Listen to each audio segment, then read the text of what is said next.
बैठा था, वो मेरे ही दोस्त हैं, उन्होंने इन्वेस्टमेंट कर रखा है और आज उनकी प्रतिक्रिया ये थी, मुझे बता रहे थे कि मैंने 10 साल के लिए इसको छोड़ दिया। कह रहा हूँ हर बार कि जिस चीज़ में हम वर्क कर रहे हैं पैसों का काम है और मैं और आप क्या करते हैं भैया, किसी तरह पैसा कमा लें।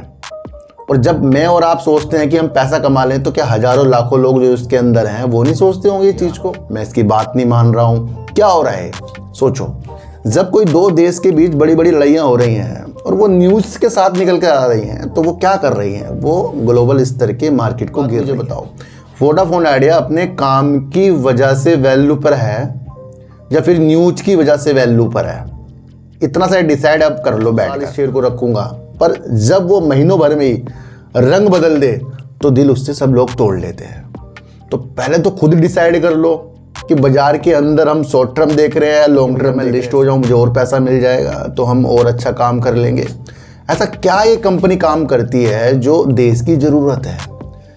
तो सबसे पहले एक चीज समझो, इसको मैं आगे और बताऊंगा, पहले थोड़ा सा बता दूं।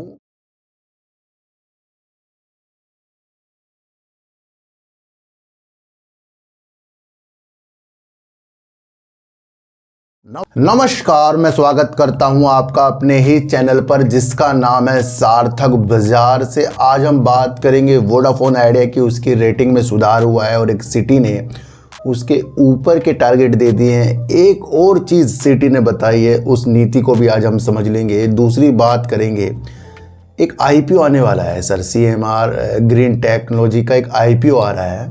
तो प्यारे सब्सक्राइबर कह रहे हैं कि सर कैसा है, मतलब इसका काम कैसा है और क्या करती है और क्या इसकी विशेषताएं, क्या इसने पहले सेल की थी, क्योंकि आईपीओ से पहले भी कंपनी वर्क तो करती है ना। अब उसे अपने में विश्वास होता है कि भैया मैं लिस्ट हो जाऊं, मुझे और पैसा मिल जाएगा तो हम और अच्छा काम कर लेंगे। ऐसा क्या ये कंपनी काम करती है जो देश की ज़रूरत है? देखो, सबसे पहले एक चीज़ समझो, इसको मैं आगे और बताऊंगा, पहले थोड़ा सा बता दूं कि अगर हम कुछ सामान लेकर आए एल्युमिनियम का या किसी भी मेटल का और फिर उसे वो कभी ख़राब हो जाता है, अब जब वो ख़राब हो जाता है भैया, उसके अंदर धातु तो लगी पड़ी है ना, उसको फिर रिसाइकलिंग होती है वो चीज़ें, यानी कि उसकी फिर खनन से नहीं निकालना। जो चीज़ बनी पड़ी है वो कभी ना कभी ख़राब तो होगी, तो रिसाइकलिंग का वर्क करती है, यानी कि फिर से धातु को फिर से सही करती है। तो ये क्या है, ये एक बहुत इंपॉर्टेंट काम है और उसमें सबसे बड़ी कंपनी जानी जाती है इस कार्य के लिए, ठीक है। और अधिकतर इसका जो कार्य है ना, ऑटोमोटिव यानी कि 2 व्हीलर 3 व्हीलर जो गाड़ियाँ होती हैं उसके अंदर इसका अच्छा खासा बिजनेस है। तो आज इस चीज़ के बारे में समझेंगे, ओला के बारे में समझ लेंगे। HFCL तो समझा ही रहा हूँ कब से, ओला भी समझा रहा हूँ, कल समझाया था वेदांता, एक आधी नीति और आज हम समझ कर चलेंगे। देखो सर, इन सब की बात करने से पहले मैं आपको फिर कह रहा हूँ, जब आप किसी चीज़ में निवेश करते हैं तो उसकी अच्छाई बुराई को आपको जानना है। जब आपका एक दिमाग बहुत तरीके से किसी कंपनी में लग गया कि ये कंपनी अच्छी है, मतलब वो अच्छी होनी चाहिए, पर आपको लगा कि हाँ ये वाकई अच्छी है, इसकी एनालाइज हमने कर ली है और इसके लिए मैं 5 से 10 साल रुक सकता हूँ, ठीक है, 5 से 10 साल रुक सकता हूँ, तो फिर जो उसके बीच में उतार चढ़ाव आएंगे उससे दिल नहीं लगाना आपको या दिल तोड़ना है।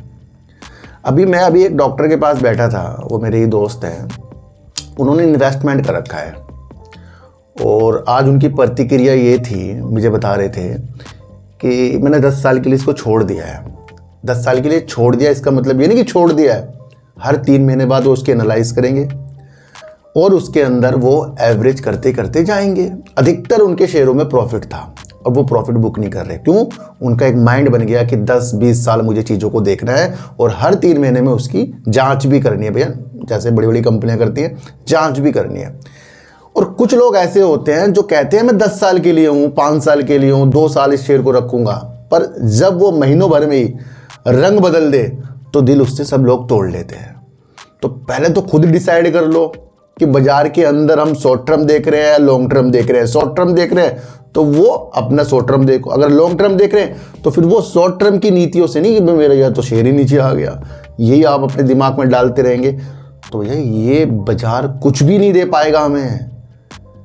मैंने क्या कहा था कि HFCL 158 रुपये करीब था मेरे पास, 62 में भी आ गया था, जो 158 में मैंने उसे सोच कर लिया था, जो वो वर्क कर रही थी, वो मुझे 62 तक याद थी, उसकी 62-63 तक याद थी। हाँ ये वर्क कर रही है, ये वर्क मतलब उसमें कर रही है। क्या हुआ, आज 200 का आंकड़ा छू रहा है HFCL। और ऐसा कोई सी वीडियो नहीं है कि HFCL कुछ निगेटिव हमारी वीडियो से लगा हो। और फिर भी लोग कहते हैं कहना क्या चाहते हो, कहना क्या चाहते हो। भैया मैं सुजलोन को टॉप पर दिखाऊं आपको, या आइडिया को टॉप पर दिखाऊं, GTL को टॉप पर दिखाऊं, या फिर मैं इनके बारे में न्यूज के अध्ययन करके आपको सुनाऊं? कहने क्या, HFCL से सीख लो ना। HFCL तो डिफेंस में जब इसने कदम रखे और तब से ही इसकी रणनीति और चमक गई, और उसने वो काम करके भी दिखाया है। दूसरा, अभी HFCL के लिए मैंने 3 दिन पहले एक वीडियो बनाई आपके लिए, AI डेटा सेंटर। उसमें ऑप्टिकल फाइबर को किस विधि से मैंने आपको समझाया कि कितना ज़्यादा यूज़ AI डेटा सेंटर में होता है और देश के अंदर कितने डेटा सेंटर खुलेंगे। तो वो काम पता लग रहा ना आपको, वो चीज़ें पता लग रही हैं। तो आज 200 का आंकड़ा है। अब ये नहीं कह रहा हूँ कि यहाँ से ऊपर जाएगा नीचे जाएगा, पर एक माइंड होना चाहिए हमारे अंदर। पर फिर भी बहुत से लोग आते हैं, कहना क्या चाहते हो, बाबा बन रहा है, ये बन रहा है। भैया मैंने कल आपको ओला के बारे में समझाया। जिस न्यूज़ से ओला एक दिन पहले गिर गया, आज उसी न्यूज़ से आज वो अपर सर्किट तक पहुंच गया। क्यों? क्योंकि लोगों को नीतियां लेट समझ में आती है। और ये नीतियां मैंने आपको कल समझा दी थी कि अगर ओला QIP ला रहा है तो वो हम जैसे पब्लिक को नहीं दे रहा है कि तुम शेयर खरीद लो जो मैं पैसा इकट्ठा कर रहा हूं। वो क्वालिफाइड इंस्टीट्यूशनल प्लेसमेंट, यानी कि बड़े योग्यता संस्थागत निवेशक होते हैं, जिनके पास बहुत ज़्यादा टीम होती है, माइंडेड होते हैं लोग, चाहे FIs हो DIs हो, उससे पैसा जुटा रहा है। और उसकी फिर गीगा फैक्ट्री। मैंने क्या कहा था कि ओला मुझे गिरते हुए भी नज़रों में टिका पड़ा है। मैंने कहा था ना आपको ये चीज़ें। और सुजलोन वोडाफोन आइडिया चढ़ते हुए भी मेरी नज़रों के हिसाब से नहीं है वो। तो जब आप अपनी क्वालिटी को पकड़ेंगे तब आप वो चीज़ें समझ में आएंगी। नहीं तो लाखों वीडियो लोगों की देख लो, यहाँ खरीद लो वहाँ बेच लो। तो कुछ चीज़ें होती हैं जहाँ आप जब जब काम कंपनी में सुधार हो रहे हैं तो उसको आपको माइंड में सजाना है कि हाँ अच्छा, मैं क्या कह रहा हूँ हर बार कि जिस चीज़ में हम वर्क कर रहे हैं पैसों का काम है। और मैं और आप क्या करते हैं भैया, किसी तरह पैसा कमा लें। और जब मैं और आप सोचते हैं कि हम पैसा कमा लें तो क्या हज़ारों लाखों लोग जो इसके अंदर हैं वो नहीं सोचते होंगे ये चीज़ को? और जो बड़े बड़े इन्वेस्टर हैं वो नहीं सोचते होंगे गिरावट में, नहीं यार निकालो मैं तो बेच रहा हूँ, है ना?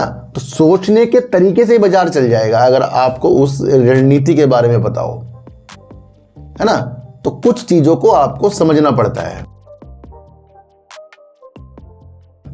अब JP पावर क्यों इतना भागने के बाद गिर गया? क्या अडानी पावर ने अभी उसमें अपनी हिस्सेदारी नहीं है उसकी? अभी भी है। तो फिर क्यों अपर सर्किट लगातार नहीं लगे? तो कुछ चीज़ें होती हैं, उसको आपको समझकर चलना पड़ेगा। जैसे ही कल मैंने वेदांता के ऊपर जो कड़ी मुसीबत आई है, कल आपको बिल्कुल अलग अलग निखार तरीके से चीज़ें बताई हैं। भैया वीडियो समझने वाली होती हैं, वीडियो समझने वाली होती हैं, समझ के कमेंट करने वाली होती हैं। और बिना समझे समझे कमेंट करना वो एक धोखे हैं, मैं आपको बता दूं। फिर आगे जाकर फिर हम कुछ ही टीम अपनी रखेंगे और फिर ये आलतू फालतू लोगों को हटा देंगे हम बीच में से। तो जिन लोगों ने ज्वाइन कर रखा सर ज्वाइन कर सकते हैं, हाइप का एक बटन आता है उसे भी आप दबा सकते हैं, इससे मेरी वीडियो ज़्यादा से ज़्यादा जाएगी।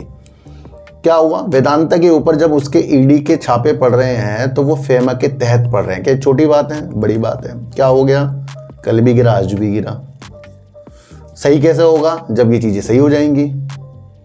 ठीक है, तो कुछ अच्छी चीज़ आपके सामने कभी भी खराब और खराब चीज़ कभी भी आपके सामने अच्छी हो जाएगी। दोनों रणनीति को आपको समझकर चलना पड़ेगा।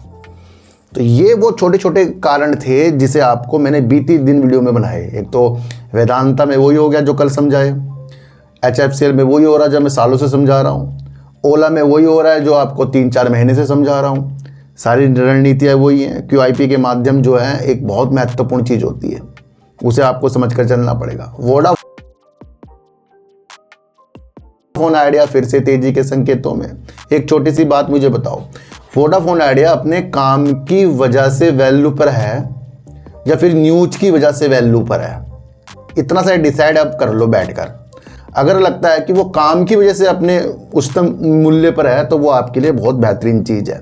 और अगर आपको लगता है कि वो न्यूज बेस्ड चीज़ें चल रही हैं तो वहाँ क्या है, वहाँ मौके के तलाश, इशारा काफ़ी और स्थितियों को जांचना आपके ऊपर है।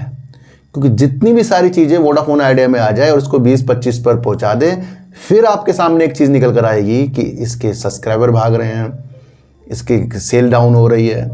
तो वो भी आपको सोचना है, क्योंकि अभी तो वो न्यूज बेस्ड चल रही हैं चीज़ें, और जब वो एक्चुअल में सब चीज़ हट जाएंगी तो वो आप खुद समझ सकते हो। वोडाफोन आइडिया के अंदर एक न्यूज़ निकल कर आई है कि 6% बढ़ गया, करीब करीब 20 महीने के उच्चतम स्तर पर पहुंच गई है, और 2 महीने में शेयर लगभग 75% तक के बढ़कर दिखा चुका है। वोडाफोन आइडिया ने इकरा ने रेटिंग को अपग्रेड कर दिया है और आउटलुक को स्टेबल कर दिया है। तो सबसे बड़ी बात ये भी है, और 1 जून 2026 को ये चीज़ें की गई थी, इकरा ने इसकी रेटिंग बढ़ा दी। तो रेटिंग के कारण इस कंपनी के अंदर तेजी आई है। क्या हो रहा है, क्यों, क्या उसने बताया, कुछ नया बताया नहीं। उसने AGR के पुनर्मूल्यांकन की स्थितियाँ बताई हैं। कुमार मंगलम मिल्रा का फिर से अध्यक्ष का बनना बताया है। तीसरा, कुमार मंगलम मिल्रा जो 4,730 करोड़ रुपए डालेंगे वो बताया है, और कुछ अच्छी चीज़ें जो है वो उसने बताई है। तो इस कारण उसने अपनी रेटिंग को बढ़ाया है। ठीक है, कल को ये अपने काम को खराब कर दे, क्या करेगी कंपनी, ये रेटिंग को कम कर देगी। एक और समझो, सिटी इसकी बड़ी एनालाइज कर रहा है। वोडाफोन आइडिया के शेयर की कीमत सिटी ने उच्च जोखिम रेटिंग हटाई। सिटी ने जब भी इसके टारगेट 20 के दियों, 17 के दियों, बढ़ा चढ़ा कर दियों, तब उसने एक बात बताई है कि उसने रेटिंग भी अच्छी, मतलब खरीद की रेटिंग भी दी है, पर उच्च जोखिम वाला शेयर बताया था। अब इसके अंदर से उच्च जोखिम जो है उसने उसे रिमूव कर दिया, हटा दिया है, अब बाय कर दिया उसके आगे, यानी कि ये एक पॉजिटिव संकेत हो गया। वो आज आपको देखने को मिल गया। जब कोई विश्लेषक ये कह रहा हो कि भैया ये चीज़ आपके लिए अच्छी है पर उच्च जोखिम का मतलब होता है फंसा भी सकती है, तो वो उच्च जोखिम वाली चीज़ें हटा दी गई, और 22% तक की वृद्धि की संभावना देख रहा है सिटी ब्रोकरेज फर्म, और 17 रुपये इसके टारगेट दे रहा है। और उसने भी ये सारी चीज़ें बताई हैं, AGR, निवेशक का रुझान, ये सब उसने भी कुछ नई चीज़ नहीं बताई है, उसने भी वैसे ही बताकर आपके सामने गई है।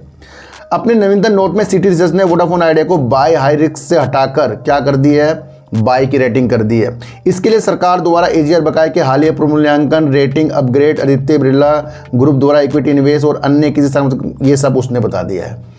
तो ये वो कारण थे जिसकी वजह से वोडाफोन आइडिया फोकस में है। देखो सर, जब आप अपने को संभालेंगे तब आप अपनी मनी को संभाल रहे हैं, और जब आप अपनी मनी को संभाल रहे हैं आपके लिए रास्ते बहुत खुल रहे हैं, है ना। जब आप अपना प्रॉफिट भी देखते हैं तो प्रॉफिट का भी आनंद लीजिए, और अगर आपका लॉन्ग टर्म है तो आपको लॉन्ग टर्म का भी समझकर चलना पड़ेगा। अभी फिलहाल की वोडाफोन आइडिया की न्यूज़ पॉजिटिव ही है, और वो पॉजिटिव तब से जब से इसने अपने कस्टमर को बढ़ाया था। किसी भी कंपनी को सुधरने में एक न्यूज़ है ना बहुत भूमिका निभाती है, बहुत अच्छी भूमिका निभाती है, और वो वोडाफोन आइडिया में लगभग 2-3 हफ्ते से भूमिका चल रही है। जब काम होगा वो काम आप खुद देख लेना। दूसरा, अगर मैं आपको एक चीज़ बताऊं, छोटी सी बात बताऊं, इधर इजराइल, इधर ईरान, इधर डोनाल्ड ट्रम्प अमेरिका आपस में स्टेटमेंट दे रहे हैं, 2-2 मिनट बाद न्यूज़ निकल कर आ रही है। भैया युद्ध है ये, और युद्ध की चीज़ आप इस तरह से क्यों सार्वजनिक कर रहे हैं कि कल मैं हमला कर दूंगा, उसने इसमें हमला कर दिया, मैं इसकी बात नहीं मान रहा हूँ। क्या हो रहा है सोचो। जब कोई 2 देश के बीच बड़ी बड़ी लड़ाइयाँ हो रही हैं और वो न्यूज़ के साथ निकल कर आ रही हैं, तो वो क्या कर रही हैं, वो ग्लोबल स्तर के मार्केट को गिर रही हैं। जो इनको करना है ये बंद दीवारी में भी कर सकते हैं, कुछ चीज़ें ये बंद दीवारी में करते हैं जो कुछ अलग चीज़ होती है। पर युद्ध की स्थितियाँ ऐसे हो रही हैं कि मीडिया बैठा है उसके सामने कि डोनाल्ड ट्रम्प ने आज ये बोल दिया तो कल ये हो जाएगा। फिर देखने में ये मिला कि डोनाल्ड ट्रम्प खुद शेयर खरीद कर बैठ जाते हैं, फिर वो इससे वही फायदे में आ रहे हैं।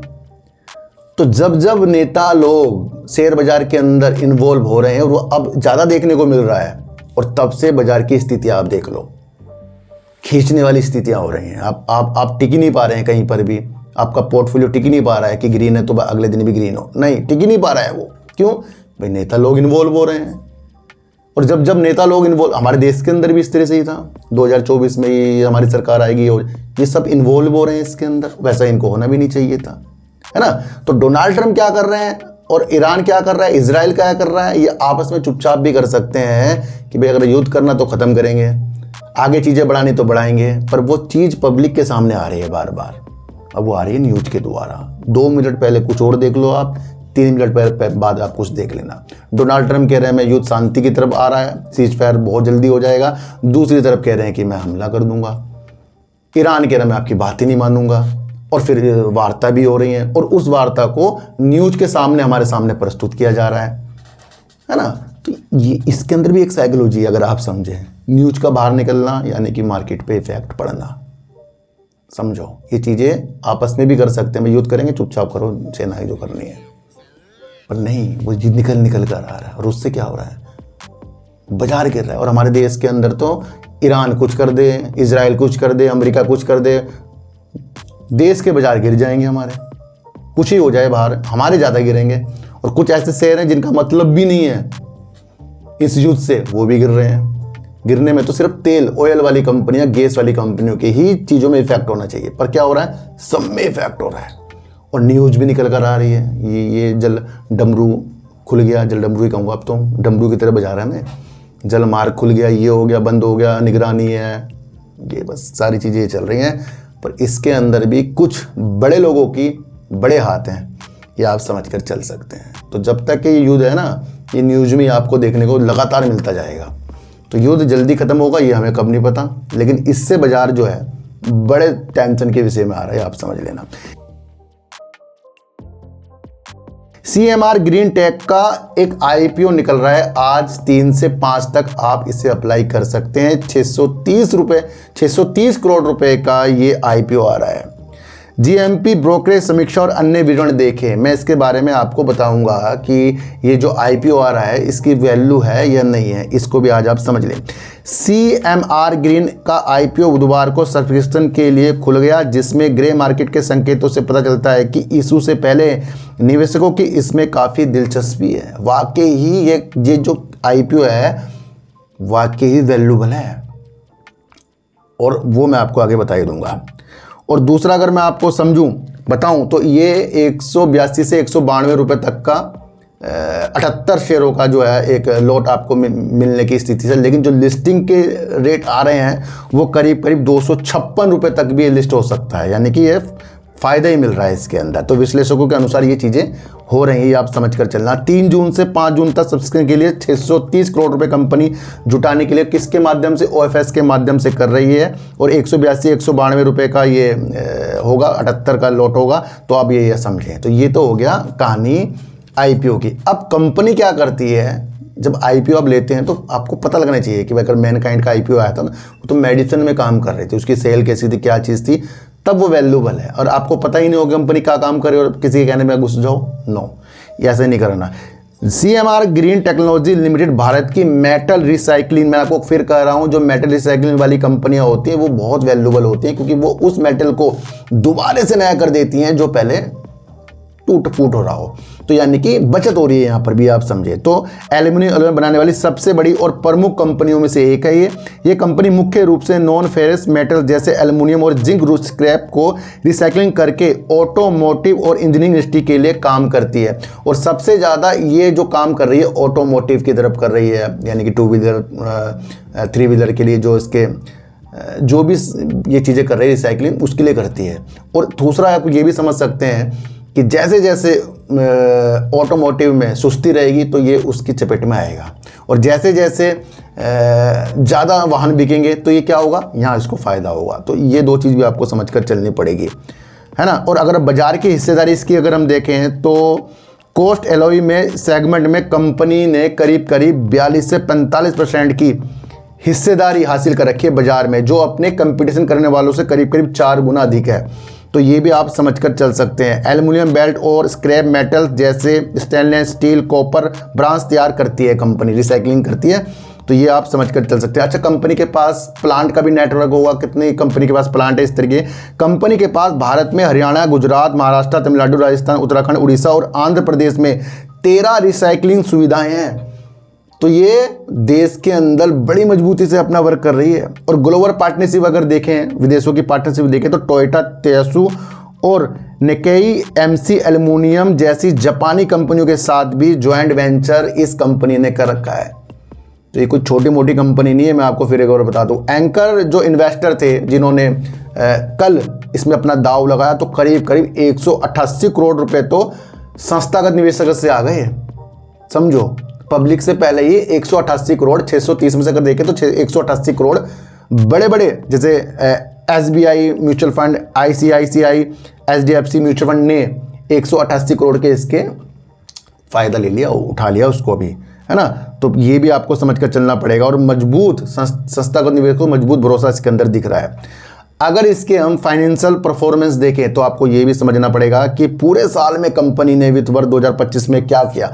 6,697 करोड़ के इसने रेवेन्यू कमाया है, जो बहुत बेस्ट है, आप समझ कर चलना। और अगर हम प्रॉफिट की बात करें, वित्त वर्ष 2025 में कंपनी का नेट प्रॉफिट जो था 155 करोड़ रहा था, जो पिछले साल की वित्त वर्ष 2024 के मुकाबले एक बेहतरीन रिकवरी है इसकी। क्योंकि वित्त वर्ष 2024 में कंपनी को घाटा हुआ था, यानी कंपनी घाटे से प्रॉफिट में आ गई है। दिसंबर 2025 तक के 9 महीने में भी इसका मुनाफा 162 करोड़ को पार करके जा चुका है। तो फंडामेंटल के हिसाब से कंपनी देखने में हमें मजबूत लग रही है। अगर इसकी ताकत देखें, मैं आपको फिर कह रहा हूं, ऑटो सेक्टर का बढ़ता फोकस इसके लिए बहुत फायदेमंद है। और वहां के लिए एल्युमिनियम की मांग लगातार बढ़ रही है। तो ऑटो सेक्टर की तरफ ये जो कंपनी है बहुत फोकस में, ज़्यादा काम इसका आप समझ सकते हैं उसके अंदर है। और वो आप देखें कि भैया अगर ये इस चीज़ पर भी निर्भर है, 2 व्हीलर 3 व्हीलर के जो ये बनाकर देती है, स्क्रैप से जो रिसाइकलिंग करती है उसको भी बनाकर देती है, तो वहाँ पर अगर बिक्री में ऑटो में कुछ कमी या बढ़ोतरी होगी तो इसका इफेक्ट इसके अंदर पड़ने वाला है। संक्षेप में अगर मैं थोड़ा सा आपको एक बार बता दूं तो ये जो भी वर्क करती है ग्रीन टेक, यानी कि पर्यावरण के अनुकूल रिसाइकलिंग करती है, ऑटो सेक्टर में मजबूत पकड़ के कारण ये कंपनी इस समय भारतीय उद्योग और शेयर बाजार में एक मजबूत खिलाड़ी मानी जा रही है। तो ये भी आप समझकर चल सकते हैं। तो ये वो कंपनी है जिसका आज IPO खुल गया, 5 को बंद होगा। सारी स्थिति को देखने के बाद लग रहा है कि एंकर जो निवेशक होते हैं उन्होंने अच्छा खासा दाव इसके अंदर लगाया, उनको पूरा भरोसा है। और अगर हम काम देख रहे हैं तो काम हमें भी लाजवाब लग रहा है। ये शेयर बाजार है भैया, इसको आपको पूर्णतः समझना पड़ेगा। क्योंकि कुछ कंपनियां सेबी की चपेट में आ जाती है, ED की चपेट में आ जाती हैं, फिर वो उस तरह से रिएक्ट करती है, जैसे BCG। और BCG में आज आपको तेज़ी के संकेत देखने को मिल रहे हैं। और वो इसलिए क्योंकि इसका 7 जून को आने वाला है रिजल्ट। तो इसका BCG के ऊपर हम 7 जून को ही इसकी वीडियो बनाएंगे और देखेंगे कि भैया क्या इसने इस बार की अच्छा किया है। पहले से अच्छा ही कर रही है वैसे, पर उलझी किस वजह से है वो आपको सब पता है कि यहाँ फ्रॉड की नीति इस कंपनी ने पहले की थी, उसकी वजह से ये शेयर लिस्ट से भी गैप हो गया था, अब दोबारा से लिस्ट हुआ है। तो BCG आजकल तेजी में है, तो ये कारण है।